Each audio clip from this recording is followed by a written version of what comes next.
I am talking with author Mary Bub today. We are releasing her new book, And So It Goes, which is a companion to her book, Letters to Betty, up there. It's so great to see you, Mary. How are you? Hi, good to see you too. So, we released Letters to Betty back in January. Could you talk a little bit about what it's been like since releasing the book? What has come up for you? What's it been like? It's been a continuing journey. The journey itself was interesting, and um, I learned a lot. Mhm. And it just continued. It seems that people who have read the book that I meet are very willing to talk with me about it, and Mhm. I'm happy about that because I really wanted it. I wanted the book and the lessons that I learned and the tools that I used to be helpful to other people. Mhm. And so it's been good hearing that from other people Mhm. and Mhm. hearing their awarenesses of, Mhm. a different way of processing. And some of them have talked about insights that they got about their own mortality or what if they have a partner Mhm. um, or a family or Mhm. children. It's made them think about um, what happened to them in the Mhm. event of their own death. So it's been a catalyst for some good conversation, Mm, very cool. and it's helped me get more comfortable with um, grief, or at least talking about grief. Mhm. So I've come to a new definition. It's grief is a side effect of loss. Mm, mhm. And so one of the Mhm. things that I've heard a lot, I mean, or that I've noticed a lot, is that grief is a part of any kind of loss. And so some people have looked at the book and said, this covers, I mean, this could be addressed any kind of loss. So loss of a partner, a job, a dream. Mhm. So it's not limited to the death of a spouse necessarily. Mm. Yes, and I think it's interesting because any kind of change any kind of loss, it might not even be identified as something that is something that like it might be a positive change sometimes, right? It Right. like a move. I'm thinking, I just moved and I liked my old place. I like my new place. And it was, but there is a grief process of moving out and packing things up and going through that whole thing that does bring up, it's a loss and it brings up some grief through that. Um, I want to give people some context for the new book and talk a little bit about Letters to Betty because it's a very creative way that you wrote this book. And it was inspired by your processing of your husband's death and how you dealt with it. And you had talked about how you weren't really someone who did a lot of journaling before. It wasn't a thing that kind of worked for you, but you did this in a very creative way. Can you share about what that was like for you? How what Letters to Betty is? Yeah, I had to find a way to process my feelings. I mean, I've done a lot of work with women over the years in our nonprofit, which was Wisconsin Rural Women's Initiative. Mm-hmm. And so then I knew that um, I knew I didn't want to be stuck, and I Mm-hmm. knew that I wanted to be authentic about what was happening to me. Mm-hmm. There's a book that was really influenced me early on, many years ago, many years ago, and it was a book called At 70 by May Sarton, Sarton. Mm-hmm. And what I liked about it was that she wrote it kind of in a diary form, Mm-hmm. and so um, I don't know. I think it was intuition Mm-hmm. partly, and imagination. A lot of things that were happening, a lot of feelings, a lot of thoughts, some new awarenesses. So Mm-hmm. that was the story behind Letters to Betty. It was the letter writing that became the process. Mm, very cool. And so, what inspired you to write this companion to Letters to Betty? That was a small group of women that I facilitate is known as the Kindreds, and I talk about them in Letters to Betty. They encouraged me. Most of them have read Letters to Betty, and they said, this would be helpful. You should write a workbook. You should write Mm, something that other people could use, and because it's a good process. And hmm my oldest daughter, who is a therapist, and she has 4 clinics called Child and Family Therapeutic Systems mm, here hmm in Wisconsin. And she said, Mom, you should write a workbook. And then people could use it along with Letters to Betty, and it would be helpful. So it mm, was really those two sources. hmm And then I sat down in front of my computer and said, I know how to write a workbook. Write a workbook. Yes. So Yeah. again, I guess I just trusted that if it was supposed to happen, it would come. hmm And the intention for both of them was really to be helpful to other people.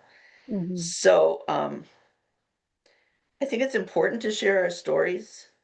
hmm Um, we each have a story, and if we don't share them, then I don't know what they're about. And so in sharing a story, I feel like that's part of the reason for the story is to be shared.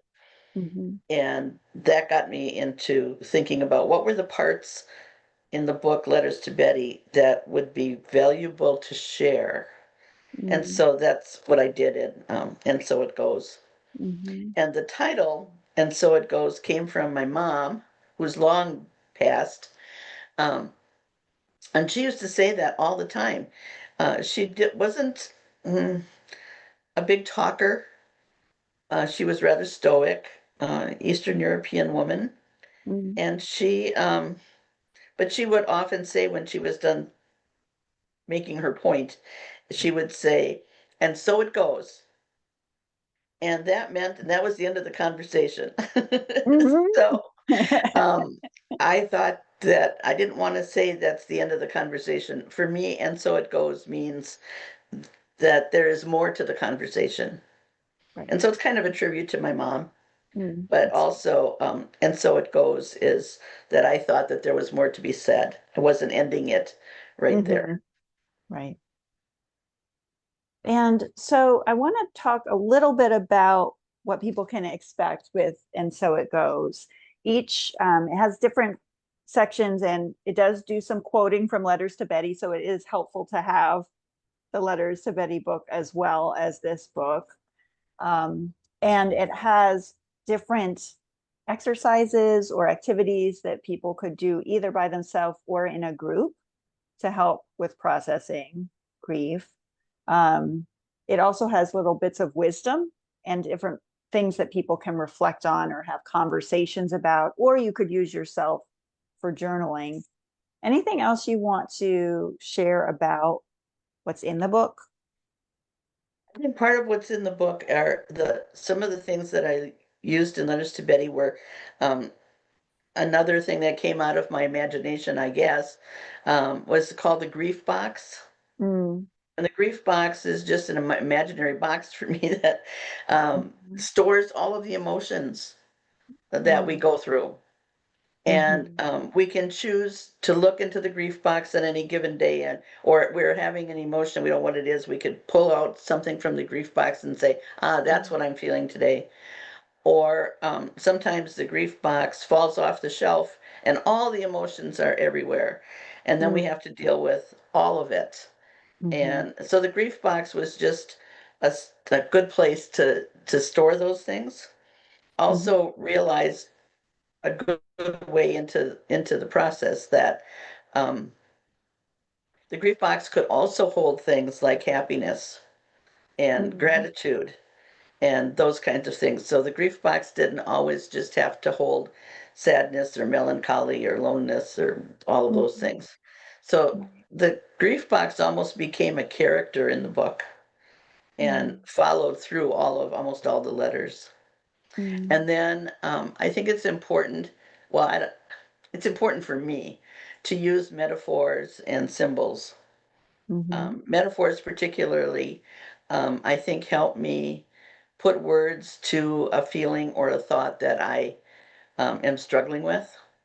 mhm, Um, and so there's a poem in the book called "A Hundred Blackbirds," and it was mm, simply a metaphor about there were 100 blackbirds that landed in my lawn one day, and that was the inspiration.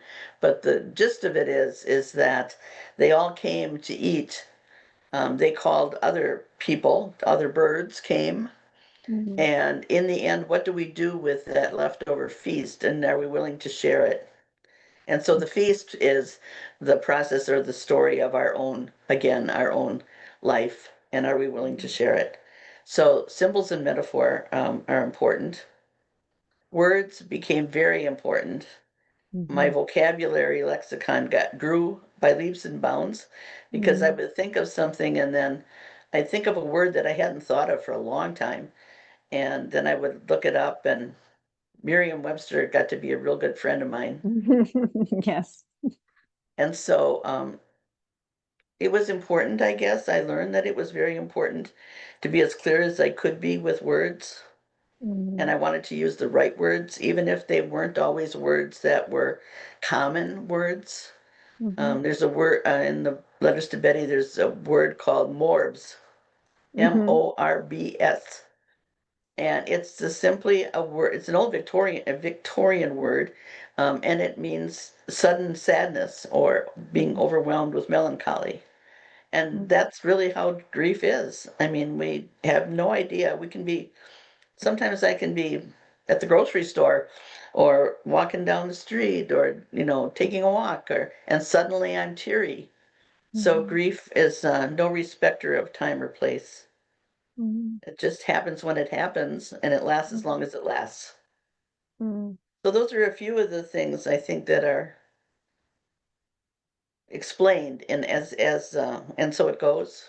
mhm, So I try to explain those things or give examples of them so other mhm, people can use them. mhm, There's a word list in the back of the book.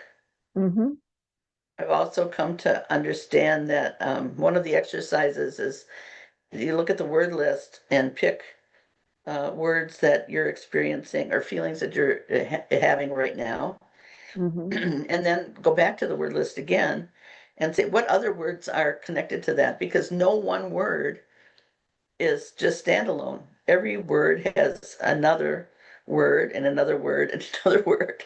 And you go mhm. down that path as long as you want to Yes. until you find that peace.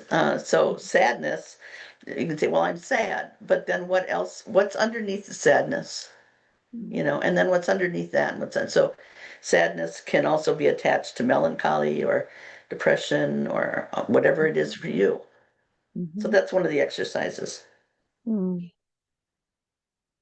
And this book is good for people who want a process that they can go through themselves on their own, right? Sometimes people want to have that kind of private time reading, using a book to help them through the grief process. And it can also be very helpful for someone who is possibly in a professional setting where they are working with people that are going through grief and loss, that they're wanting to support them in a nice, uplifting, structured way um, that you could use. And so it goes to have some ideas of activities or ways to help people in a group setting or one-on-one. Um, so I think it will be good for people in different types of ways that are I think anybody processing.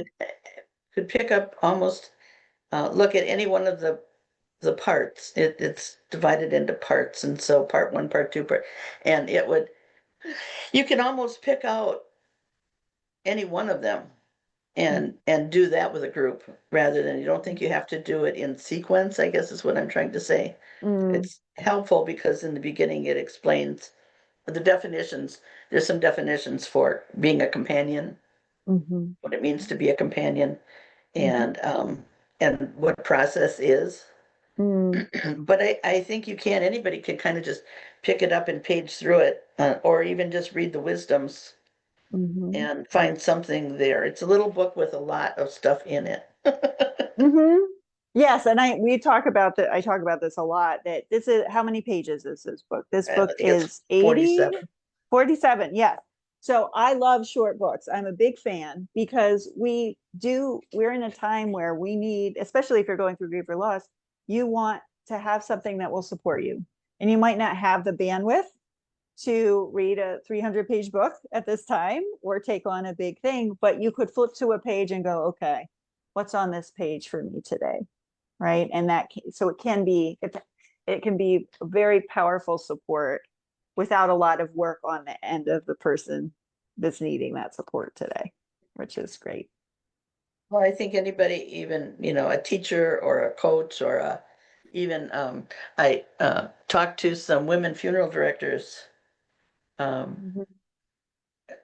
that sometimes just need a small, like a piece, like maybe one part or a few words that they can share with people that come to them that can offer some solace.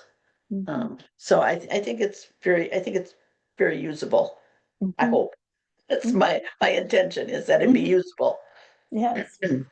So the book is available on Amazon today, and people can get either the paperback or the ebook. The ebook is actually free today, that people could download it on June 5th if you're listening to it live, or today you can download it and get your free copy.